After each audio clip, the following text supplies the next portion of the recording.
j'ai été avec une bénévole, Abigail, que je remercie, et puis des partenaires locaux qui ont coordonné cette opération.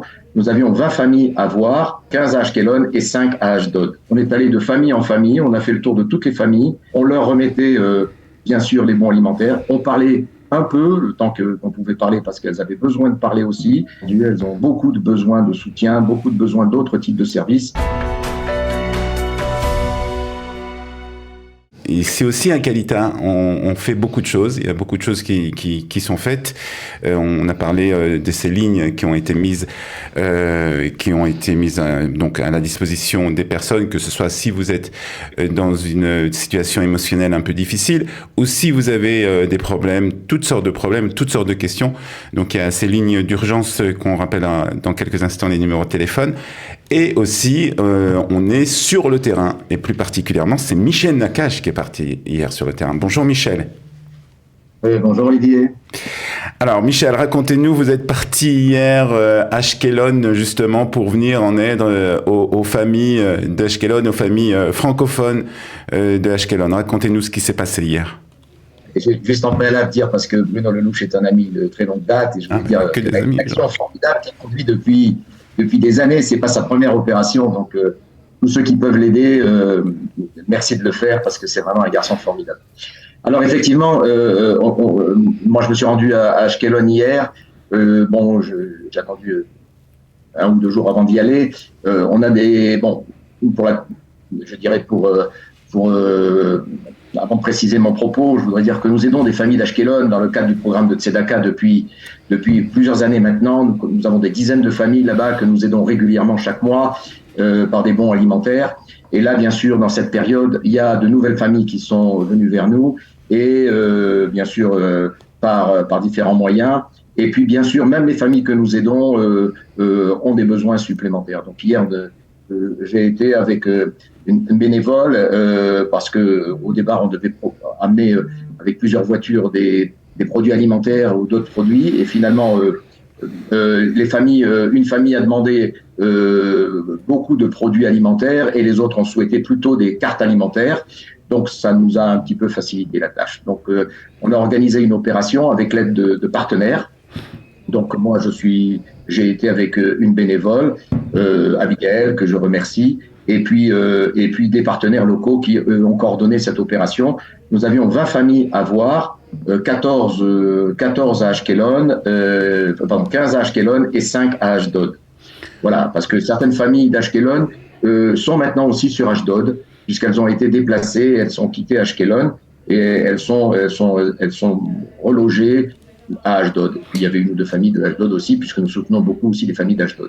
Alors voilà, je suppose que mettre en place ce genre d'opération, c'est un peu compliqué parce que, bien entendu, ces villes sont exposées toutes pendant cette période aux tirs de roquettes. Alors comment vous vous êtes rendu chez les familles, vous avez donné rendez-vous aux familles dans certains endroits, comment ça s'est passé? Grâce à bien sûr une bénévole de Kalita qui a coordonné les rendez-vous avec les familles. D'une part, on avait un programme plutôt minuté, d'une part. Deuxièmement, je disais qu'il y avait des partenaires avec nous qui nous ont aidés, qui connaissent mieux les familles que nous sur le plan physique, sur le terrain. Donc, je voudrais citer ici le club français d'Ashkelon avec Richard Cohen, qui particulièrement nous a aussi été avec nous dans la voiture. Donc, on suivait le parcours, il nous guidait et surtout, il nous faisait passer dans des endroits où il y avait soit un peu moins de risques, soit c'était des chemins plus courts. Et puis après, bien sûr, il y avait aussi l'espace francophone, Ashdod, qui lui a coordonné avec nous sur certaines familles parce qu'ils ont des familles Ashkelon. Et il y avait aussi Adir, le partenaire Adir, avec Benny Forman, qui n'était pas sur place, mais qui a prévenu aussi coordonner les familles. Donc on est parti avec un programme. On est allé de famille en famille. On a fait le tour de toutes les familles. On les prévenait par téléphone. On arrivait, et ils venaient vers nous. On passait quelques minutes avec elles. On leur remettait bien sûr les bons alimentaires. On parlait un peu, le temps qu'on pouvait parler parce qu'elles avaient besoin de parler aussi.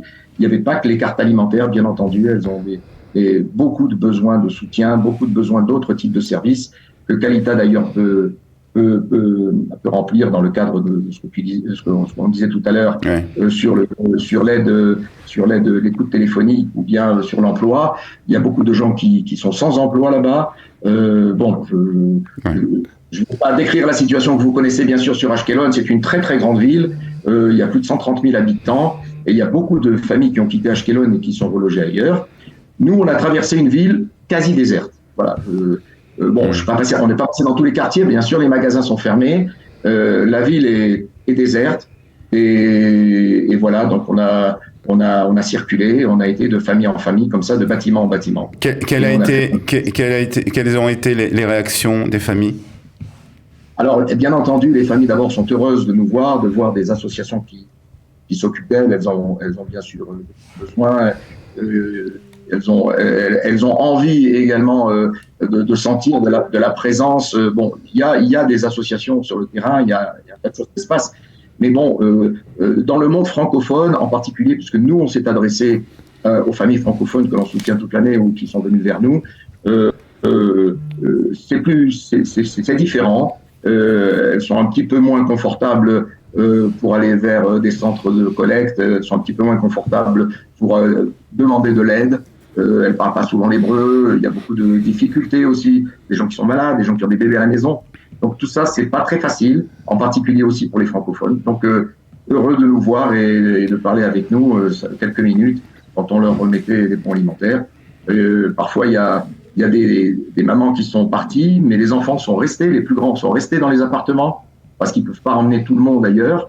Donc on a rencontré aussi les enfants, enfin des adolescents plus exactement, des jeunes de 15, 16, 17 ans qui sont restés dans les appartements. Puis voilà, puis j'ai une anecdote quand même sympa parce que quand on est allé vers une famille à qui on a amené un coffre de produits alimentaires, quand on a déballé les sacs et on leur a donné, puisqu'ils sont venus tous nous aider pour décharger, il y a un enfant qui était là et il a vu une boîte de bonbons. Le papa ne m'avait pas demandé d'acheter des bonbons, mais moi je les ai quand même achetés parce que je me suis dit quand même il y a des enfants là-bas, une grosse boîte de bonbons et il a dit moi je ne porte rien, je ne prends que des bonbons. Il a raison. Il a bien raison. Ça m'a mis les larmes aux yeux parce que c'était quelque chose de vraiment. Je me suis dit si je pouvais lui apporter une tonne de bonbons, je l'aurais fait. Je voulais juste, Michel, dire, parce que c'est vrai qu'on voit beaucoup de gens agir, vous parlez de Bruno Lelouch, on voit vous aussi tout ce que vous faites, tout ce que Kalita fait. Quand on est en train de regarder les informations, parfois c'est un peu anxiogène. C'est vrai que quand on est dans l'action, et c'est la question que je vous pose, on se sent mieux. Ah oui. Alors moi j'ai pas de conseils à donner à tous les gens. Mais de façon générale, moins regarder des images répétitives, bien sûr regarder régulièrement les informations, c'est très important, mais d'un autre côté, il faut se mettre dans l'action. Parce qu'il n'y a que l'action qui peut nous redonner un petit peu d'équilibre, qui peut donner aussi, voir qu'il y en a d'autres qui comme nous tous, et ces familles-là, elles attendent tellement de choses, on se sent effectivement plus équilibré. Je ne dis pas qu'on vit mieux, on dort mieux, mais quand même, on a l'impression de faire quelque chose d'utile et de faire quelque chose d'important. Voilà, donc moi, je suis comme tout le monde dans des groupes d'entraide et je vois une mobilisation mais exceptionnelle parce que évidemment les réseaux sociaux sont de plus en plus efficaces et on voit et les médias, les télévisions, et Studio Kalita que les gens regardent et moi je leur parle, je leur dis vous connaissez Kalita, vous connaissez Studio Kalita, ils me disent mais bien sûr, on nous suit, ils nous suivent, donc ils ont besoin de voir ce qui se passe. Mais d'un autre côté, ils ont besoin qu'on réagisse vite parce que maintenant, on est dans la vitesse, dans l'exécution. Quand ils demandent, là, hier soir, par exemple, à titre d'exemple, une personne m'a demandé un appartement parce qu'il y a des besoins énormes dans le relogement. Des gens, il y a beaucoup de gens qui sont déplacés, comme vous le savez. Et donc, voilà, j'ai mis dans un groupe d'entraide, j'ai eu 5 ou 6 messages rapidement. J'ai une maison à Ranana, mes parents ont une maison à Herzliya, j'ai ci, j'ai ça. J'ai transféré tout ça à la personne, elle a appelé ce matin et j'espère qu'elle va trouver quelque chose qui lui convient. Donc chacun à son niveau peut faire quelque chose, c'est ça qui est quand même magnifique. En tout cas, bravo. Alors, juste avant de terminer, je crois que Michel voulait aussi nous dire un mot sur le rabbin Brahmi qui est décédé hier et que vous avez bien connu. Je n'ai pas particulièrement connu, je connais la famille aujourd'hui. Je veux dire effectivement que dans cette journée, j'ai pas pu aller à la Levaya, effectivement le rabbin Brahmi, qui était un rabbin de Rassi, que beaucoup de gens connaissent. Les Français le connaissent en particulier parce qu'il a fait des ouvrages que nous utilisons tous pendant les fêtes. C'est les ouvrages qui s'appellent L'Arme de la parole. tous les Français connaissent ça parce qu'il y a des commentaires, parce qu'il y a une traduction, parce que c'est quand même des beaux ouvrages. Et c'est un monsieur qui a fait énormément de choses dans la communauté française. Donc, il a été enterré hier à Givat-Shaul et sa famille, que je connais particulièrement bien, ben voilà, ils sont rentrés en Shiva et ils sont heureux de voir qu'il y a beaucoup de monde qui réagit.